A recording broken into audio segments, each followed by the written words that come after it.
யோவேல் தீர்க்கதரிசன புத்தகம் 2 அதிகாரம் 21வது வசனம். Joel chapter 2 verse 21. தேசமே பயப்படாதே, மகிழ்ந்து களிகூரு, கர்த்தர் பெரிய காரியங்களை செய்வார். ஆமென். ஜெபிக்கலாம். எங்கள் அன்பின் பரலோக பிதாவே, இந்த அருமையான காலை வேளையிலே உம்முடைய வார்த்தையை உம்முடைய பிள்ளைகளுக்கு நீர் கொடுத்தீர். உமக்கு நன்றி. உம்முடைய பிள்ளைகளை ஆசீர்வதியும். இந்த வார்த்தையின் மூலமாக உம்முடைய பிள்ளைகளை உற்சாகப்படுத்தும். இந்த மாதத்தின் வாக்குத்தத்தமாய் கொடுத்திருக்கிறீர். உம்முடைய ஆவியானவர் இதை கொடுத்தபடினால் உமக்கு நன்றி. இதன் மூலமாக சபை பக்தி விருத்தி அடைய தனிப்பட்ட உள்ளங்கள் உற்சாகப்பட நாங்கள் ஜெபிக்கிறோம். ஆசீர்வதித்து பாதுகாத்து வழிநடத்தும் பெரிய காரியங்களை செய்திருளும். இயேசு கிறிஸ்துவின் நாமத்தில் நல்ல பிதாவே, ஆமேன். என்னுடைய பிள்ளைகளே, ஆண்டவருடைய வார்த்தை சொல்கிறது, தேசமே பயப்படாதே, மகிழ்ந்து களிக்கூறு, கர்த்தர் பெரிய காரியங்களை செய்வார். அல்லேலூயா. இந்த வார்த்தையை நம்ம அநேக முறை கேள்விப்பட்டிருப்போம், ஆனால் வசனத்தை எல்லாமே கேட்கிறோம். It's a written word called logos, but there are every day and every moment God speaks to us through the same word as rhema. அந்தந்த சூழ்நிலைக்கு ஏற்றபடி அந்தந்த நேரத்தில் உங்களை உற்சாகப்படுத்தும்படிக்கு ஆண்டவர் ஒரு வார்த்தையை கொடுக்கிறார். நம்முடைய சபையில் ஒவ்வொரு நாளும் ஒரு புது புது வீடியோ நம்ம பப்ளிஷ் பண்ணுறோம். அந்த ஒவ்வொரு நாளும் இந்த வீடியோ எடுக்கிறதுக்கு, அதை எடிட் பண்ணுறதுக்கு, அதை தம்ப்நெயில் பண்ணுறதுக்கு எவ்வளவோ பிரயாசப்படுகிறோம். எதற்காக? இந்த வார்த்தை ஒவ்வொரு தேவனுடைய பிள்ளைகளுடைய வாழ்க்கையிலும் போய் சேரணும் அப்படின்னு ஆண்டவருடைய அந்த திட்டத்தின்படி அதற்கென்று மக்களை கர்த்தர் எழுப்பினபடியினால் அவர்களுடைய உதவியோடு அடியானும் இந்த ஊழியத்தை தொடர்ந்து செய்து வருகிறோம். அப்போ ஒவ்வொரு நாளும் ஒவ்வொரு வார்த்தையின் மூலமாக கர்த்தர் நம்மை என்ன செய்கிறாரு?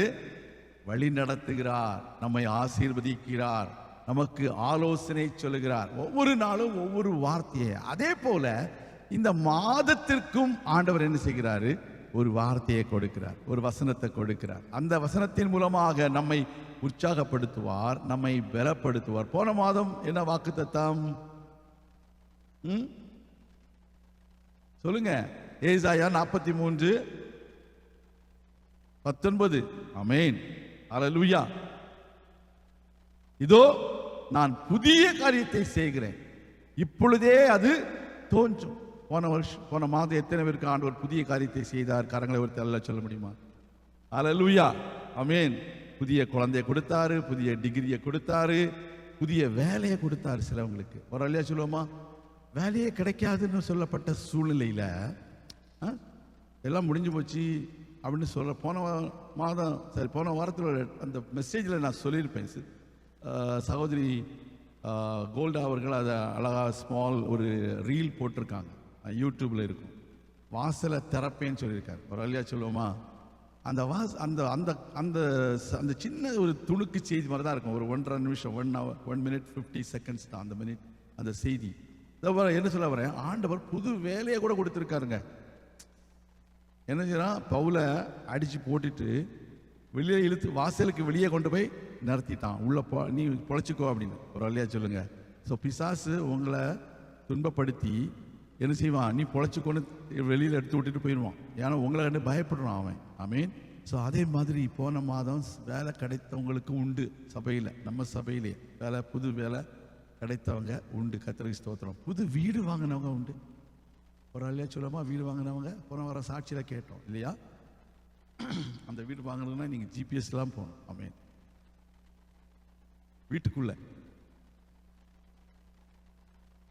அல்லேலூயா. சோ இப்படி எல்லாவற்றையும் புதிதாய் செய்கிற ஒரு தேவன். அப்ப இந்த மாதத்தில் ஆண்டவர் என்ன சொல்கிறாரு? பயப்படாதே. அந்த அந்த தம்பி அதை போடுங்க, அந்த பயப்படாதே அப்படின்னு சொல்றாரு. 11 பயப்படாதீங்க, பயப்படாதீங்க, பயப்படாதீங்க, பயப்படாதீங்க.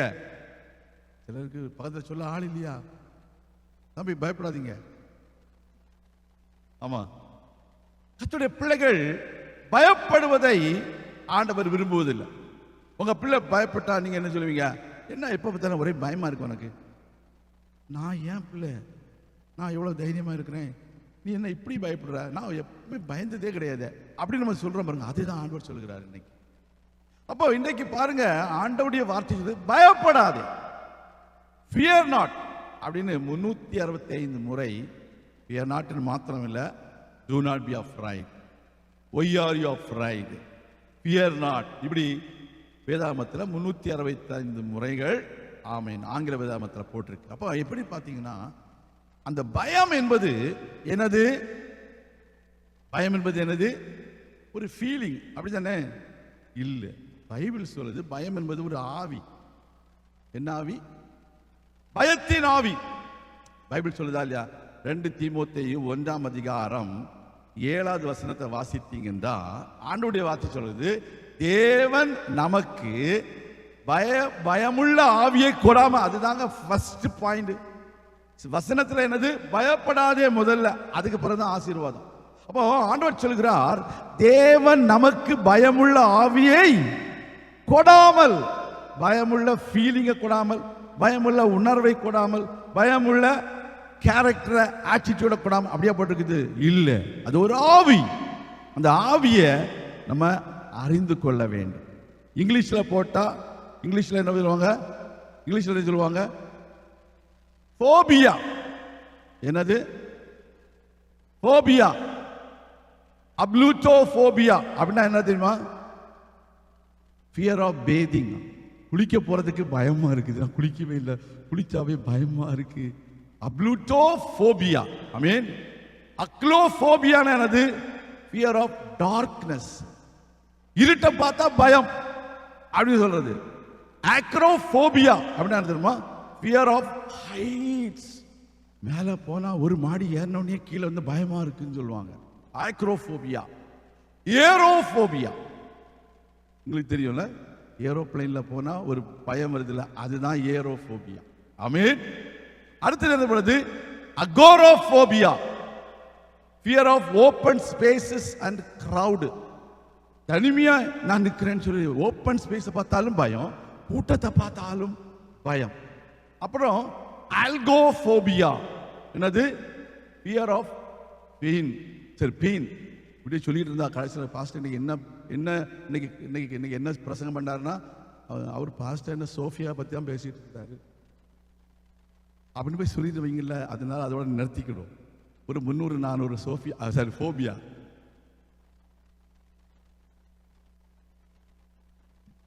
இருக்கு. அதெல்லாம் இப்ப சொல்லிட்டு இருந்தா. ஆனா என்ன சொல்ல வரேன், இது ஒரு ஆவி. என்னது? நமக்கெல்லாம் தெரிஞ்சது என்ன ஆவிங்க? புட்டு அவிக்கும் போது ஒரு ஆவி வரும், இட்லி அவிக்கும் போது ஒரு ஆவி வரும். ஆவி வந்துருச்சான்னு கேட்பாங்க. சிலவங்க சொல்லுவாங்க விசில் அடிச்சிருச்சான்னு கேட்பாங்க. விசில் அடிக்கட்டா ஒரு விசில் வாங்கி போய் அடிச்சுட்டு இறக்க வேண்டியதுன்னு. 3 விசில் அடித்தேன், 4 விசில் அடித்தேன், 7 விசில் அடித்தேன்லாம் சொல்லுவாங்க சிஸ்டர்ஸ். அது மாதிரி சரியா காரியங்கள். அப்ப நான் என்ன சொல்ல வரேன், நம்முடைய வாழ்க்கையில இந்த பயம் என்பது ஒரு ஆவி. அல்லேலூயா. இந்த ஆவியிலே பல ஆவிகள் இருக்குது. ஏகப்பட்ட ஆவி. நல்ல ஆவி இருக்கு. தேவனின் ஆவி, ஞானத்தின் ஆவி, ஆமென், கிருபையின் ஆவி, விண்ணப்பத்தின் ஆவி, பரிசுத்த ஆவி, இதெல்லாம் இப்படி நல்ல ஆவிகள்லாம் இருக்கு. நிலைவரமான ஆவி, நல்ல ஆவி, உற்சாகத்தின் ஆவி, நியாயத்தின் ஆவி, அப்படி பல நல்ல ஆவிகள் இருக்கின்றன. அந்த ஆவியெல்லாம் எங்க இருக்குது? பரிசுத்த ஆவி இருக்கிறவங்களுக்கு அந்த ஆவியெல்லாம் இருக்கும். அல்லேலூயா. கிருபையின் ஆவி யார் இடத்துல இருக்கும்? பரிசுத்த ஆவி இருக்கிற இடத்துல தான் இருக்கும். விண்ணப்பத்தின் ஆவி எங்க இருக்கும்? தேவனுடைய பிள்ளைகள் பரிசுத்த ஆவியில் தான் இருக்கும். இது போக சில ஆவிகள் இருக்குது. அதெல்லாம் என்ன ஆவி? 2 ஆவி தான் மெயின் கேட்டகரி. என்னது? ஒன்று பரிசுத்த ஆவி, இன்னொன்று சாத்தானின் ஆவி, அசுத்தாவி, ஓட்டவர். ஆனா அந்த சாத்தான பாருங்க, பொல்லாப்பு உண்டாக்கும் ஆவி. ஜட்ஜஸ் 9:23. பொல்லாத ஆவி 1 சாமுவேல் 16:15. அப்புறம் பொய்யின் ஆவி 1 ராஜாக்கள் 22:22. அடுத்தது பெலிஸ்தியரின் ஆவி 2 நாளாகமம் 21:16. அப்புறம் பிரபுக்களின் ஆவி சங்கீதம் 76:12. நிறைய நான் ஸ்கிப் பண்ணி போயிட்டே இருக்கிறேன். அப்புறம் சொன்னா எரிச்சலின் ஆவி, சொன்னா சுட்டெரிப்பின் ஆவி, சொன்னா எவ்வளவு ஆவி இருக்குது, பல ஆவி. வேசித்தனத்தின் ஆவி, அசுத்த ஆவி, குறி சொல்லுகிற ஆவி, வஞ்சிக்கிற ஆவி, ஸ்தோத்திரம். அடுத்தது பயத்தின் ஆவி, ஸ்தோத்திரம். ஊமையான ஆவி, பலவீனப்படுத்துகிற ஆவி, அப்படி பல காரியங்கள் ஆவியில சொல்லப்படுகிறது. ஸ்தோத்திரம். இந்த ஆவியில இந்த பயத்தின் ஆவியும் ஒரு ஆவி. அப்ப இந்த ஆவி மக்களை ஆட்கொள்ளும் பொழுது அவர்கள் பயப்படுகிறார்கள். எதை பார்த்தாலும் பயம், எதை பார்த்தாலும் பயம். கர்த்தர் உங்களோடு கூட இருப்பார் என்றால் நீங்கள் பயப்பட தேவையில்லை. விசுவாசிங்களோட இல்லையா சொல்லுங்க. அல்லேலூயா. கொஞ்சம் சொல்லுவாங்க, பாஸ்டர் பாஸ்டர் உங்களுக்கு தெரியுமா பாஸ்டர், என்ன சொல்லுவாங்க, அப்படியா அப்படி கேட்டுட்டு போயிட்டே இருக்கணும். நீங்கள் அதை படிச்சோன்னா அதை உடனே இவங்க இது பண்ணுறாங்க, அதே டைஜஸ்ட் பண்ணுவாங்க உள்ளே உட்காந்துட்டு. You know another definition of fear, what is that? You know that? Fear is the dark room where negatives are developed. இதெல்லாம் ஃபோட்டோகிராஃபி படித்தவங்களுக்கு தான் தெரியும். அது இந்த காலத்தில் உள்ள டிஜிட்டல் ஃபோட்டோகிராஃபி கிடையாதுங்க. நம்மலாம் அந்த காலத்திலேயே படிச்சிருக்கிறோம். ஆமென். என்ன ஃபோட்டோகிராஃபி? Film photography. அந்த ஃபில்மில் நீங்கள் ஃபோட்டோ எடுத்த பிறகு முதல்ல என்ன பண்ணுவாங்க, கெமிக்கல்ஸில் போட்டு அதை ப்ராசஸ் பண்ணி அதில் என்ன எடுப்பாங்க, நெகட்டிவ்ஸ். அந்த நெகட்டிவ்ஸை எங்கே வச்சு எடுப்பாங்க, டார்க் ரூமில். அப்புறம் அந்த நெகட்டிவ்ஸை என்ன பண்ணுவாங்க, என்ன எகெயின் கெமிக்கல்ஸ் போட்டு டெவலப் பண்ணி தான் அது கலராக வரும். நீங்கள் அந்த நெகட்டிவ்ஸை பார்த்த உடனே பிசாசு மாதிரி இருப்பீங்க, அந்த நெகட்டிவ்ஸில் இருக்கிற ஆள். ஆனால் டெவலப் பண்ணி வரும்போது என்ன அழகான வந்துடும். அதே மாதிரி தான் பிசாசு ஒரு சின்ன நெகட்டிவ் தாட்டை உங்களுடைய உள்ளத்தில் போட்டுருவான். அது இந்த இருதயமானது டார்க் ரூமு. அந்த டார்க் ரூமில் நெகட்டிவ்ஸ் என்னாலும் டெவலப் ஆகும். ஐயோ தலைவலி வந்துருச்சா, கால் வலி வந்துருச்சா, அப்போ ஏதோ சம்திங் ராங் தான். என்னது அது, தலைவலி வந்துருச்சா, அது எங்கேயோ பிளாக் இருக்குது. என்ன பிளாக்கு?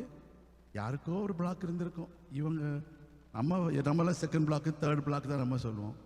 அவங்க அந்த பிளாக்கு இந்த பிளாக்கெல்லாம் சொல்லுவாங்க. அதெல்லாம் போட்டு டெவலப் பண்ணிட்டு இருக்கக்கூடாது. நீங்கள்லாம் ஒரு ஆளியா சொல்லுங்க, சத்தமாக ஒரு ஆளியா சொல்லுங்க. நம்முடைய வாழ்க்கையில் we should not develop negatives. We should always confess positive according to the word of God. Hallelujah. அப்ப நம்முடைய வாழ்க்கையில நம்ம எதை எடுத்தாலும் பயம் வந்துருச்சுன்னா, அது அப்படி இருக்குமோ, இது இப்படி இருக்குமோ, உடனே என்ன பண்ணுவாங்க, ஒரு நியூஸ் கிடைச்சா உடனே என்ன பண்ணுவாங்க, நேரப்படி போய் முந்தையெல்லாம் கூகுள் மாமாவில் போய் தேடுவாங்க. இப்போ அதுக்கு மேலே நிறைய இருக்குது. என்னெல்லாமோ பேர் சொல்கிறாங்க, எனக்கு தெரியல. குறுக்கெல்லாம் என்ன சொல்கிறாங்க, குறுக்கா முதுகா என்னவோ தெரியல, ஏதோ சொல்கிறாங்க. அதில் போய் பார்த்தாச்சுன்னா அதுவே சொல்லிடுது. ஓகே, உங்களுக்கு தலைவலி வருதா, தலையில் இந்த பக்கம் வருதுன்னா இந்த பக்கம் வருதுன்னா இந்த பக்கம் வந்தால் இந்த வலி, இந்த பக்கம் வந்தால் இந்த பக்கம் வந்தாச்சுன்னா வலது கையில் உள்ள வலது மூளை கொஞ்சம் வெடிச்சு, இந்த பக்கம் வந்தால் இடது மூளை போயிடுச்சு, இந்த பக்கத்தில் இருந்தால் மெட்டில் அப்படிலாம் கட்டாக முடிஞ்சு போச்சு. எல்லாமே சொல்லி கொடுத்து உங்களை குழப்பறதுக்குன்னே இன்னைக்கு சில குழப்பமான ஆவிகள் இருக்குது. ஒரு ஆளியா சொல்லுது, குழப்பத்தின் ஆவி மக்களை குழப்பி அந்த பிள்ளைகளுடைய மூளையில் இருக்கிற எல்லாமே குழம்பி போய் கலங்கி போய் மூளை கலங்கிடுச்சுன்னு சொல்லுவாங்க. கர்த்தாவே, இன்னைக்கு அப்படித்தான் பிசாசு நம்மளை பயமுறுத்தி வைக்கிறான். அப்ப பயமுறுத்தாங்க, பயமாட்டாங்கன்னா you are under his control. Hallelujah. பயம் வந்துருச்சுன்னா என்ன நடக்கும், நீங்க என்ன பேசுறேன்னு தெரியாது, என்ன சொல்றீங்கன்னு தெரியாது, என்ன செய்யறீங்கன்னு தெரியாது. எனக்கு ஒரே பயம், இருட்ட பார்த்தா எனக்கு இல்லைங்க அது அப்படி சொல்லுவாங்க. நீங்க உடனே சொல்லிடுறாங்க, பாஸ்டருக்கு பயமா, ரொம்ப பயம். எனக்கு பயம் இருந்தால் எப்படி நிற்பேன். சிலவங்களுக்கு சில பயம் இருக்குது தெரியுமா, ஸ்டேஜ் ஃபியராம். என்ன பேர், நான் சொன்னேன், தம்பி இந்த மென்ஸ் ஃபாதர்ஸ் டே எல்லாம் வருதுல அப்படின்னா, பாஸ்டர் எனக்கு ஸ்டேஜ் ஃபியர் பாஸ்டர். பாருங்க என்னென்ன ஃபியர் எல்லாம் கண்டுபிடிக்கிறாங்க பார்த்தீங்களா. சிஸ்டர்ஸ் போல்டா நிற்கிறாங்க ஸ்டேஜில், டாம் டூம்னு அடிச்சு கலக்குறாங்க. இங்க பிரதர்ஸ் யாரை கேட்டாலும் எங்களுக்கு ஸ்டேஜ் ஃபியரு. யாராவது ஸ்டேஜ் ஃபியர் இருக்காங்க, கை வைத்துக்க. யாருக்காவது ஸ்டேஜ் ஃபியர் இருக்கிறாங்க, கொஞ்சம் ஜோம் பண்ணுவோம். நம்ம யாருக்கா ஸ்டேஜ் ஃபியர் இல்லைன்னு சொல்றீங்களா, எல்லாரும் இன்னைக்கு பேரை கொடுத்துட்டு போங்க.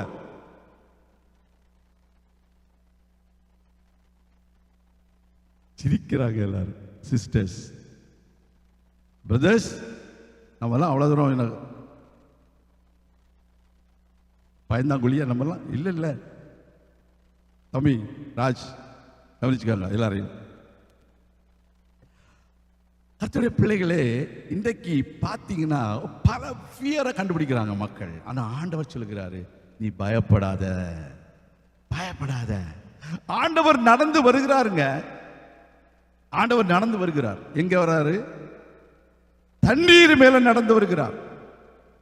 ஆண்டவரை பார்த்து ஆண்டவரோடு கூட உறவாடி, ஆண்டவரோட ஊழியம் செய்து, ஆண்டவரோடு உறங்கி, ஆண்டவரோடு கூட சாப்பிட்டு எல்லாம் செய்துட்டு அலறாங்க ஆண்டவரை பார்த்துட்டு. ஏமா ஆவேசம் அப்படின்னு சொல்லி அலறாங்க. இன்னைக்கு அநேக பேர் ஆண்டவரை பார்த்தும் பயப்படுகிறவர்கள். அதாவது அந்த தேவ பயம் இல்லைங்க, ஆண்டவரை ஒரு பிசாசா நினைக்கிறவங்க. ஏன்னா இப்ப உங்களுக்கு தெரியுமா, இன்னும் பேய கண்ணன்னு சொல்லுவாங்க, பிசாசை பார்த்தேன்னு சொல்லுவாங்க. அப்ப அடுத்த கேள்வி என்ன கேட்பாங்க? காலு பாத்தியா, காலு இருந்துச்சான்னு கேட்பாங்க. எப்படி? இதெல்லாம் உங்களுக்கு தெரியுமா? நீங்களாம் இதெல்லாம் கிடையாது, நீங்க எங்கேயோ இருக்கிறீங்க போல. நாங்கெல்லாம் அதான் சொல்லுவோம், காலை பாத்தியா, காலு இல்லையா, அப்ப பிசாசு தான். காலு இருந்தா பிசாசு கிடையாது அப்படின்னு சொல்லுவாங்க. அப்புறம் இயேசு கிறிஸ்து தண்ணீர் மேல் நடந்து வர்றாரு. சீஷர்கள் பார்க்கிறாங்க, காலை காணோம். தண்ணீர் தான் தெரியுது உங்களுக்கு, அலைய தெரியுது, எல்லாம் தெரியுது. இன்னைக்கு அநேக தேவனுடைய பிள்ளைகளை நம்முடைய தேவன் எல்லாவற்றின் மேலும் ஆளுகை செய்கிற தேவன். ஹல்லேலூயா. தண்ணீர் வந்தாலும் தண்ணிக்கு மேல நடக்கிறவர். He has the power to walk over the water. He has the power to walk every problem in your life. He has the power to take over every fear in your life. That is why he says, do not be afraid. நம்முடைய வாழ்க்கையில கர்த்தருடைய பிள்ளைகளை பயம் நம்மளுக்கு வரக்கூடாது. இந்த பயம் உங்களை பயப்படுத்தும் பொழுது நான் இயேசுவின் நாமத்திலே பயப்பட மாட்டேன் என்று சொல்லுங்க. ஒரு அல்லேலூயா சொல்லுவோமா? சங்கீதம் 27:1 வசனத்தை வாசிக்கிறோம். பயம் எப்படியெல்லாம் வருகிறது என்பதை சில வசனங்களை பார்க்க போகிறோம். சங்கீதம் 27. அப்ப இந்த இடத்துல பாருங்க, சங்கீதக்காரன் சொல்கிற ஒரு வசனத்தை நான் வாசிக்க விரும்புகிறேன். ஆமென். கர்த்தர் என் வெளிச்சமும் என் ரட்சிப்புமானவர், யாருக்கு நான் பயப்படுவேன் என்று சொல்கிறார். வரலையா சொல்லுவோமா? என் கர்த்தர் என் ஜீவனின் அரணானவர், யாருக்கு அஞ்சுவேன் சொல்லுங்க. வரலையா சொல்லுங்க. உங்க வாழ்க்கையில கர்த்தருடைய என் சத்துருக்களும் என் பகைஞரும் ஆகிய பொல்லாதவர்கள் என் மாம்சத்தை பட்சிக்க என்னை நெருங்குகையில் அவர்களே இடறி விழுந்தார்கள். கரங்களை தட்டி வரலையா சொல்லுங்க. கர்த்தருடைய பிள்ளைகளே, கர்த்தர் உங்கள் வெளிச்சம், உங்கள் ரட்சிப்பானவர், கர்த்தர் உங்களுடைய ஜீவனின் பலனானவர். நீங்கள் யாருக்கும் அஞ்ச தேவையில்லை, நீங்கள் யாருக்கும் பயப்பட தேவையில்லை. உங்களுடைய இருளை வெளிச்சமாகிற என் கர்த்தர் உங்களோடு இருக்கிறார். நீங்கள் பயப்பட தேவையில்லை. உங்களுடைய ஜீவனை பாதுகாக்கிற அரணாய் இருக்கிற என் கர்த்தர் உங்களோடு இருக்கிறார். நீங்கள் பயப்பட தேவையில்லை, அஞ்ச தேவையில்லை. ஹல்லேலூயா. இன்றைக்கு நம்ம வாழ்க்கையில இந்த பயம் நம்மை ஆட்கொள்ளும் பொழுது நம்ம என்ன செய்கிறோம்? நிலை குலைந்து விடுகிறோம். என்னவோ ஆகிவிட்டது, எதுவோ நடந்து விட்டது என்று சொல்லி பல விதங்கள் நடக்கிறோம். இன்னைக்கு காலை எழும்பினோடனே உங்களுக்கு வரக்கூடிய இப்படிப்பட்டவங்களுக்கெல்லாம் அந்த பிசாசு எந்த மாதிரி சொல்லுவான்? காலையில உங்களை பயமுறுத்துறதுக்குள்ள செய்தியை தான் கொண்டு வருவோம். ஹல்லேலூயா. யாரு ரொம்ப பயப்படுறாங்களோ அவங்கள போய் பயமுறுத்துறது தான் அவனுடைய வேலை. ஆனா நீங்க என்றைக்கு தைரியமா இருக்கீங்களோ அன்றைக்கு உங்களை விட்டு அவன் ஓடி போவான். விசுவாசிங்க ஒரு வழியா சொல்லுங்க. அதனால எப்ப பார்த்தாலும் எனக்கு ஒரே பயமான செய்தியா வருது, பயமான சொப்பனமா வருது, பயமான இதா வருது, திகிலா இருக்குது. கர்த்தருடைய பிள்ளைகளே, ஆண்டவர் சொல்லுகிறார், ஏசாயா 54 நம்ம பாட போற ஒரு பாடல், அந்த பாடல் இருக்குது, நம்ம பாட போகிறோம். அந்த 54வது அதிகாரத்தில் நான் அடிக்கடி சொல்லுகிற ஒரு வார்த்தை 14வது வசனம், நீ நீதியினால் ஸ்திரப்பட்டிருப்பாய், கொடுமைக்கு தூரமாவாய், பயம் இல்லாதிருப்பாய், திகிலுக்கு தூரமாவாய், அது உன்னை அணுகுவதில்லை என்ற வார்த்தையை விசுவாசிக்கிறோம். சொல்லுங்க. உங்க வாழ்க்கையில பயம் வரும் பொழுது கர்த்தருடைய பிள்ளைகளை நீங்க சொல்லணும், நான் நீதியினால் ஸ்திரப்பட்டிருப்பேன். எனக்கு அநீதி இழைக்கப்படுகிற சூழ்நிலையில எனக்கு விரோதமாய் ஒரு கூட்டம் கூடி வந்தாலும் என் தேவன் எனக்கு நீதி செய்கிற தேவன் அப்படின்னு சொல்லுங்க. தைரியமா சொல்லுங்க. ஒரு ஆளியா சொல்லுமா? கர்த்தருடைய பிள்ளைகளை, அதோடு மாத்திரம் அல்ல, நீங்கள் கொடுமைக்கு தூரமாவீர்கள், பயம் இல்லாதிருப்பீர்கள், திகிலுக்கு தூரமாவீர்கள், அது உங்களை அணுகுவதில்லை. கர்த்தருடைய பரிசுத்த நாமத்திற்கு ஸ்தோத்திரம். அடுத்த வார்த்தை சொல்லுகிறது, இதோ உனக்கு விரோதமாய் கூட்டம் கூடினால் அது என்னாலே கூடுகிற கூட்டம் அல்ல, எவர்கள் உனக்கு விரோதமாய் கூடுகிறார்களோ அவர்கள் உன் பட்சத்தில் வருவார்கள். இந்த வார்த்தையை விசுவாசிக்க சொல்லுங்க. இந்த வார்த்தையெல்லாம் நீங்க எழுதி வைத்துக் கொள்ளுங்க. வீட்டில் குறிப்பாக இதை எழுதி வைத்து இதை அடிக்கடி என்ன செய்யணும், நம்ம அறிக்கை பண்ண வேண்டும். பிசாசு சொல்லுகிற வார்த்தையை சொல்லக்கூடாது, அவன் சொல்லுகிற வார்த்தையை கேட்கக்கூடாது. அந்த வார்த்தையை நம்ம என்ன செய்யணும், ஆண்டவருடைய வார்த்தையினாலே ஜெயிக்க வேண்டும். ஹல்லேலூயா.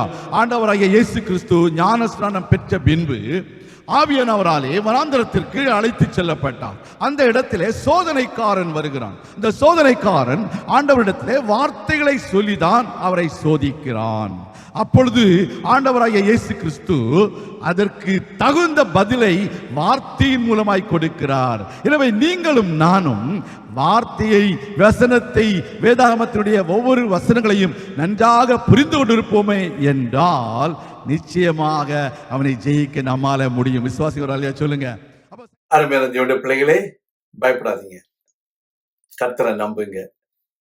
கர்த்தர் உங்களுக்கு நல்ல காரியம் செய்வார். பயம் என்பது ஒரு ஆவி, சாத்தானுடைய தந்திரம். உங்க வாழ்க்கையில நீங்கள் தேவனை நம்பும் பொழுது நீங்கள் நிச்சயமாக கர்த்தருடைய வல்லமையை நம்புவீர்கள்.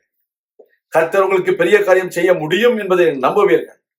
எப்பேற்பட்டதான சூழ்ச்சியை சாத்தான் கொண்டு வந்து உங்களை பயமுறுத்தினாலும் நீங்கள் பயப்படாமல் முன்னேறி செல்லுங்க. கர்த்தர் உங்களை ஆசீர்வதிப்பார். நான் உங்களுக்காக ஜெபிக்கிறேன். பரலோக பிதாவே, உம்முடைய பிள்ளைகளுக்காக நான் ஜெபிக்கிறேன். பயப்படாமல் அவர்கள் தைரியமாக இருக்க கர்த்தர் உதவி செய்திடணும். எல்லா தடைகளையும் மாற்றி போடும் அற்புத அடையாளங்களை செய்திடணும். உம்மாலே கூடாத காரியம் ஒன்றுமே இல்லை. தேவ கிருபையும் வல்லமையும் பாதுகாப்பும் வழிநடத்துதலும் உடைய பிள்ளைகளோடு இருக்கட்டும். உடைய பிள்ளைகள் வெற்றி வீரர்களாக தைரியமாய் கடந்து செல்ல உதவி செய்திடணும். பிசாசும் அவருடைய கிரியைகளும் தோற்கடிக்கப்படட்டும். தேவனுடைய வல்லமை உடைய பிள்ளைகள் மேல் விளங்கட்டும். அற்புத அடையாளங்கள் நடைபெறட்டும். தேவ நாம மகிமைப்படுவதாக.